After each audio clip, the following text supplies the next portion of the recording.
The blame here is on the Israelis themselves.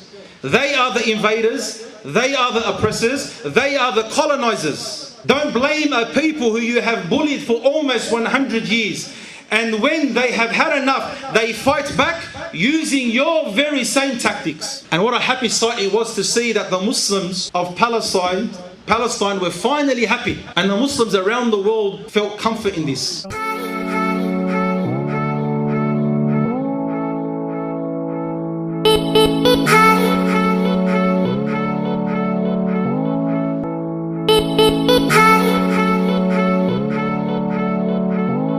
Once again, beloved, I greet you and I welcome you to u.s.a Media. My name is Steven, and you know for sure that whenever I get in my city about we dismantling those several assertions that has been made against Christianity since time immemorial.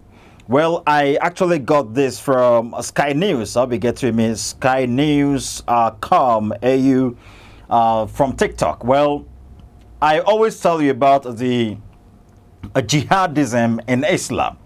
Okay, there are several lot of attacks that are going on around the world from the camp of Islam. Recently, you heard Hamas attacking Israel. Okay, and Israelites fighting back and all that. And you've been hearing of the attacks of ISIS on innocent communities and all that, or communities that they think are not actually submitting under the religion. And also you can talk about Al-Qaeda, okay, Al-Qaeda, what they've been doing to our world. You see, Al-Qaeda was led by Osama bin Laden, and you remember what he did to America, okay, and several other individuals. Okay, you've been hearing of kidnappings and kidnappers and all that. Okay, politicians are being kidnapped day in, day out. Governmental officials are being kidnapped day in, day out and all that. Why are all these going on? Okay, in several lot of countries, or countries that are having Islamic dominance, or several countries that are having the Islamic domination are actually going through all these stuffs. And you think these people should be classified as terrorists, meaning they're doing their own thing, and it isn't something Islam propagates, or it isn't something Islam preaches, or something like that? Is that what you want us to believe? I always tell you that news anchors most of the times fears, and for that matter, they tell us these people are terrorists and they are not centrists. But I tell you, the Quran actually tells you that these people are centrists, and what they are doing are the epitome of what the Prophet Muhammad did while he was alive. Okay, when he was alive, he actually came about several lot of military campaigns. Okay, and he actually conspired against several lot of innocent communities. What did he do to the Banu tribe? Okay, in Yathrib. Okay, the country that is now called Medina Anabi, or Medina, wasn't at first for Muslims.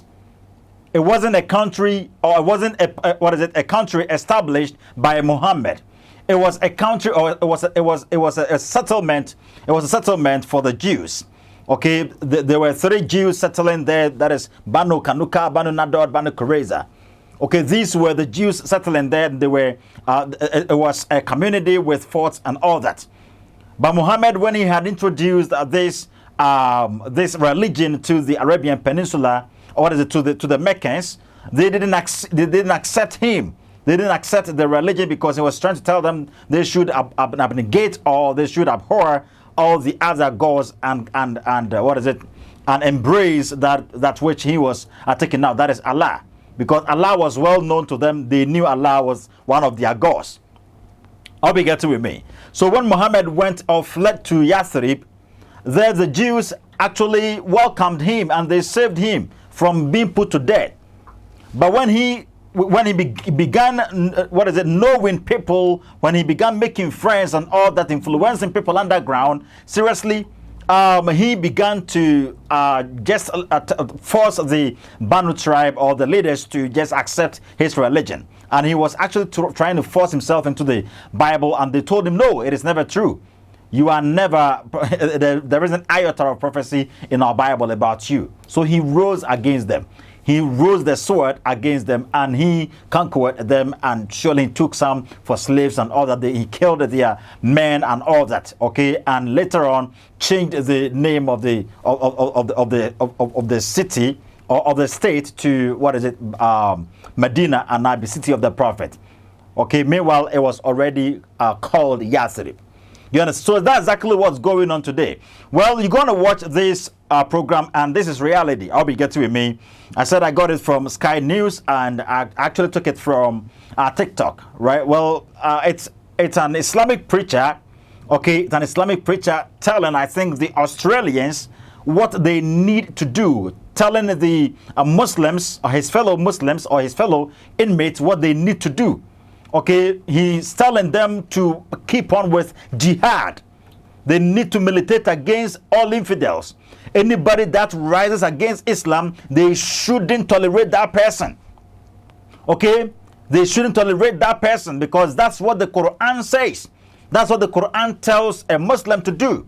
You need to be seeking for those that are not willing to submit to Allah, and you have to kill them wherever you find them. Chop off their hands, chop off their fingers, chop off their heads, and all that. That's exactly what Islam is told to do, or that's exactly what Muslims are told to do.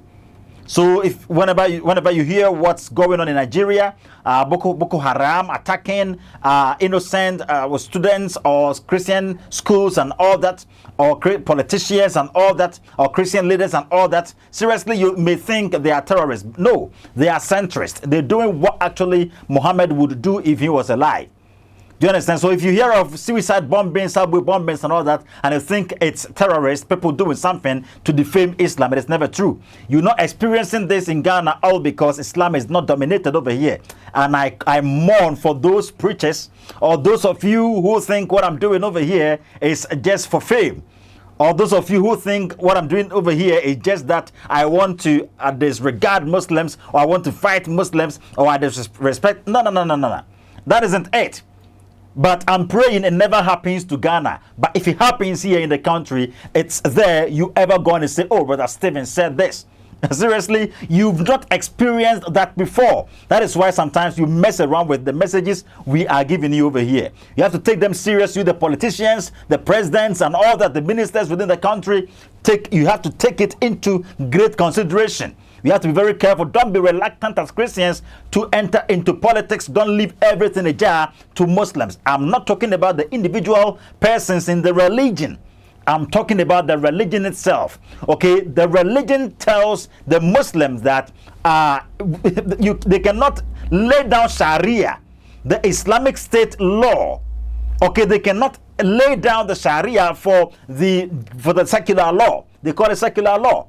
So if the Muslims are within the country and they are being ruled, or they are being controlled by the state constitution or the state law or something like that, without going by the jihad, they see that to be a threat.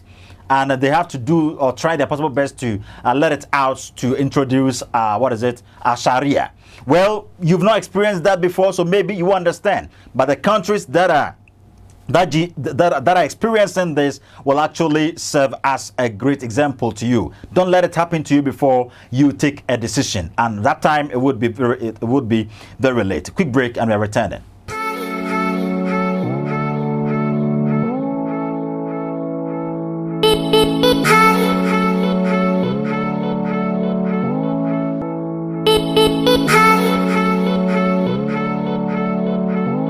You're welcome back, beloved. May God richly bless you for waiting for us. Make sure before to watch this video, I always tell you about Skin Code Cosmetics. Make sure to pick the number that is imagined on your screen and contact Skin Code Cosmetics, and wherever you are, delivery services are going to deliver these goods or products at your doorsteps, and surely they're going to help eradicate any thing that is fishy in your skin. Let's watch the video and return. Frightening footage of hate preaching in our suburbs, including by a man who tells Muslims here to fight for the Islamic State and is still preaching. Now, the Jews. Now, this one preacher that the police are now looking into is someone identified only as Brother Ishmael, who is fired up by this Hamas war on Israel and is calling for jihad, for Muslims to rally to the black battle flag of Islam. The flag that they talk about that belongs and a symbol for ISIS and Tanzim al-Qaeda. This is the flag of the Muslims. The national flag is not our flag. Raise up the flag of La ilaha illallah so you die as a martyr. If the Australian government like it or not, if the ASIO likes it or not, if they want to deport me from Australia or not, the jihad is the solution. And be clear, this Brother Ishmael warned Australians as well, do not push him. You are creating a danger to the national security system in Australia. When you start labeling the Muslims as terrorists, by you pushing us into the corner, you're creating a threat for the national security system. But I want to know why not one Islamic group has denounced this preaching, this threat. In fact, I'm still wondering why I haven't heard a single Australian Muslim organisation denounce the horrific and barbaric slaughter of 1,400 Jews in Israel on October 7. Not a single one. But the problem here is that at this same Al Medina Dawah Centre